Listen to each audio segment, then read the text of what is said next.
آج انشاءاللہ تعالی ہم سورہ ہود کی آیت نمبر 80، 81 اور 82 پڑھتے ہیں اور ان آیات کو سمجھنے کی کوشش کرتے ہیں۔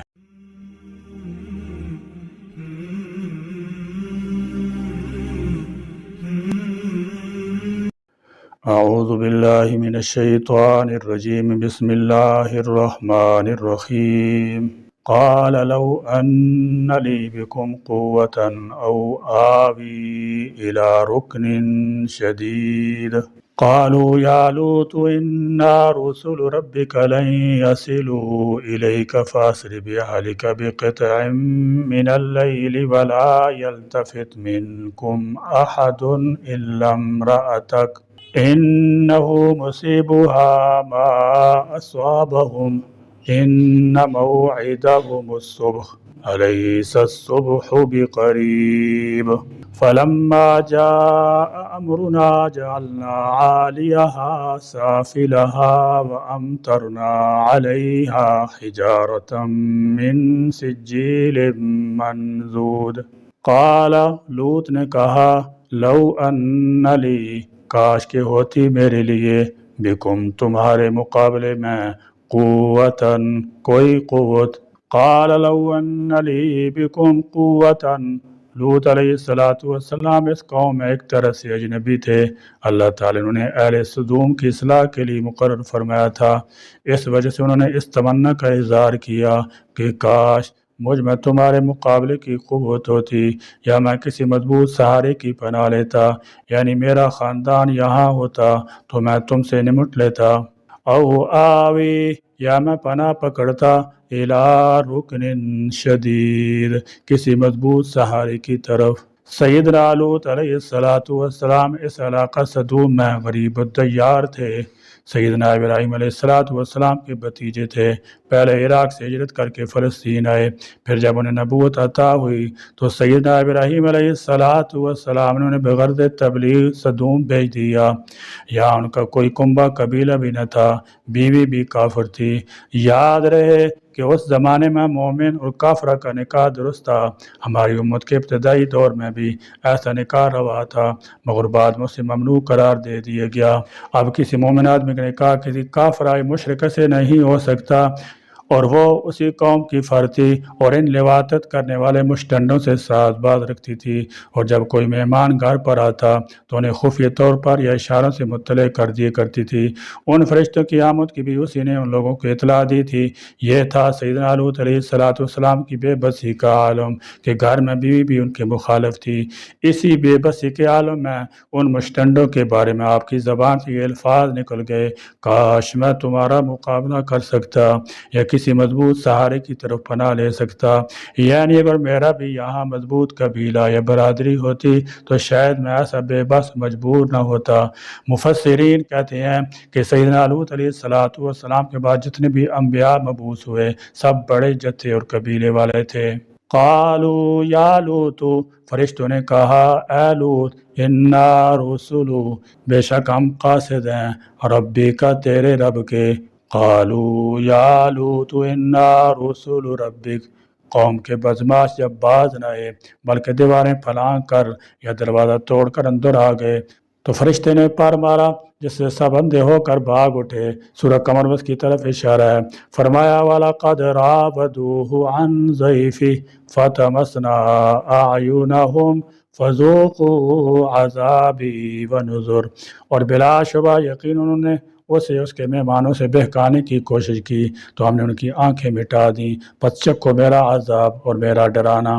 آیت کا مطلب یہ ہے کہ جب فرشتوں نے دیکھا کہ لوط علیہ السلام بالکل عاجز آ گئے ہیں اور اپنی قوم کے بدکاروں کو نہ روک سکنے کی وجہ سے سخت رنجیدہ ہیں، تو انہوں نے ظاہر کر دیا کہ ہم آپ کے رب کے بھیجے ہوئے فرشتے ہیں۔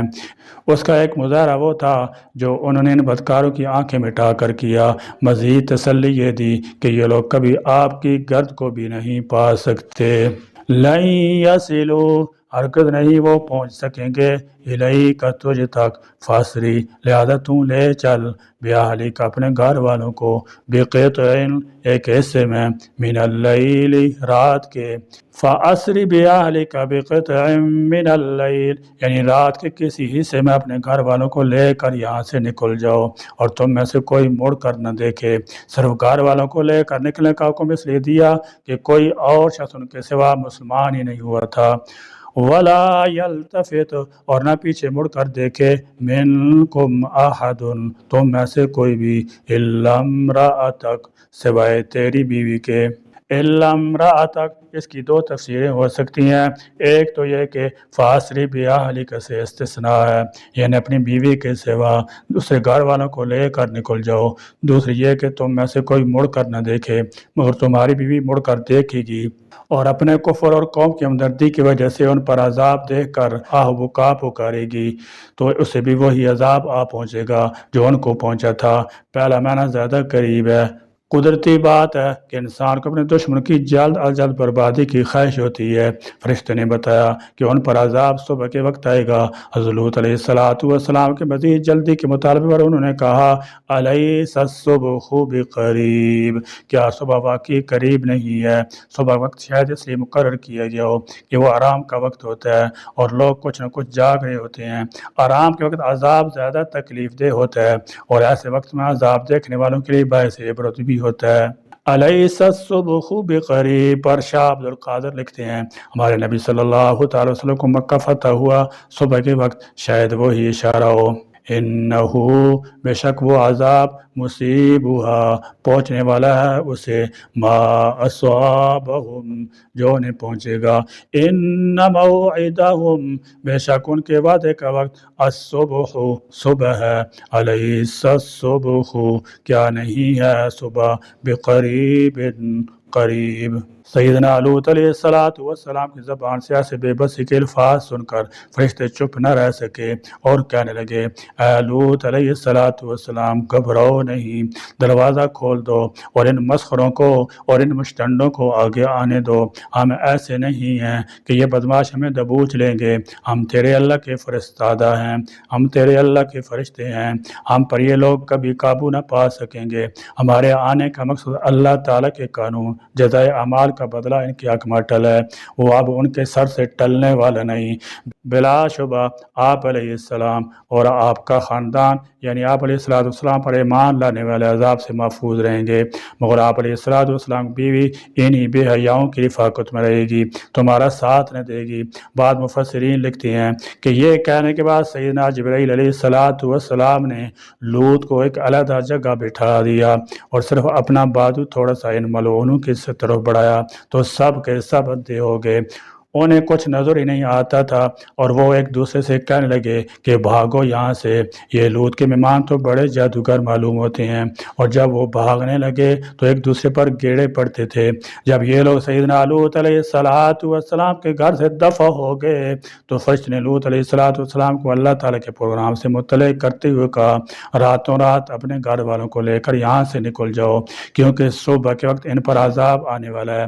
اور صبح ہونے میں تھوڑا ہی وقت باقی رہ گیا ہے، لہذا جلد از جلد نکلنے کی کوشش کرو، اور دیکھو تمہاری بیوی تمہارے ساتھ نہیں جائے گی کیونکہ وہ بھی اس جرم میں برابر کی شریک ہے، اور پیچھے مڑ کر بھی نہ دیکھنا، مبادا کسی کو یہ خیال آ جائے کہ دیکھے تو صحیح ان پر کیسے عذاب آتا ہے اور وہ بھی کہیں عذاب کی لپیٹ میں نہ آ جائے۔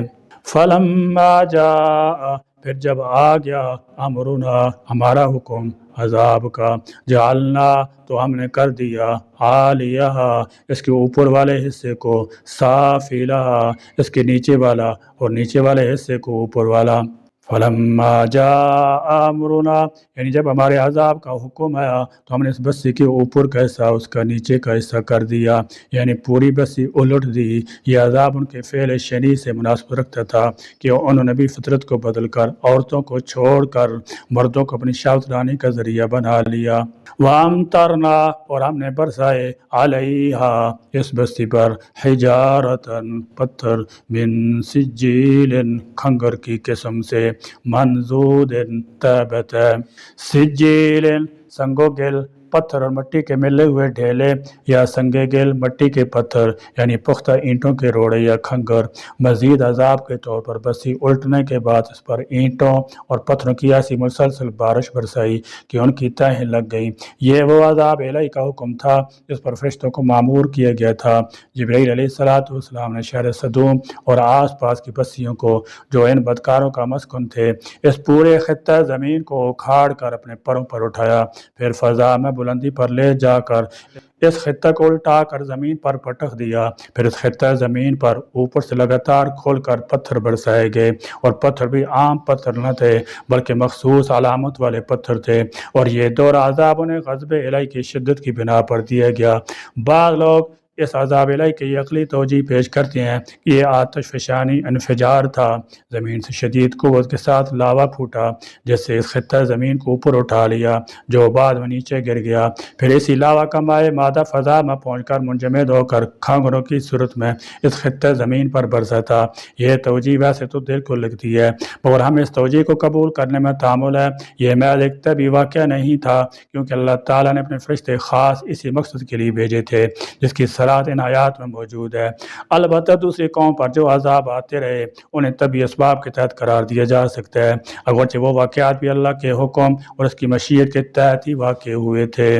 ان آیات کا خلاصہ یہ ہے کہ جب حضرت لوط علیہ السلام اپنے اہل و عیال کے ساتھ اپنی بستی سے نکلے تو انہیں حکم دیا کہ پیچھے مڑ کر کوئی نہ دیکھے۔ سب نے اس بات پر عمل کیا، لیکن آپ علیہ السلام کی بیوی نے جب سنا کہ اس کی قوم پر عذاب نازل ہونے والا ہے تو اس نے پیچھے مڑ کر چیخ کر کہا، ہائے میری قوم! تو اسے بھی ایک پتھر لگا، وہ بھی اپنی قوم کے ساتھ ہلاک ہو گئی۔ حضرت لوط علیہ السلام کی قوم پر عذاب اس طرح آیا کہ حضرت جبرائیل علیہ السلام نے قوم لوط کے شہر جس طبقے زمین میں تھے اس کے نیچے سے اپنا بازو ڈالا اور ان 5 شہروں کو جن میں سب سے بڑا صدوم تھا، ان میں 4 لاکھ آدمی بستے تھے۔ پھر اچانک دیکھتی دیکھتے آتش فشاں اس طرح پھٹنا شروع ہوا کہ پہلے دھواں ہی دھواں چھا گیا، اور اس طرح ان کو اندھا کر کے اس زور سے وہ پھٹا کہ اس کے اوپر کے حصہ کو نیچے کر دیا۔ کچھ معلوم نہ ہوا کہ وہ کدھر گیا۔ وہ جتنی بستیاں تھیں وہ سب کی سب غرق ہو کر رہ گئیں، اور اس زمین کو اس وقت تک چین نہ آیا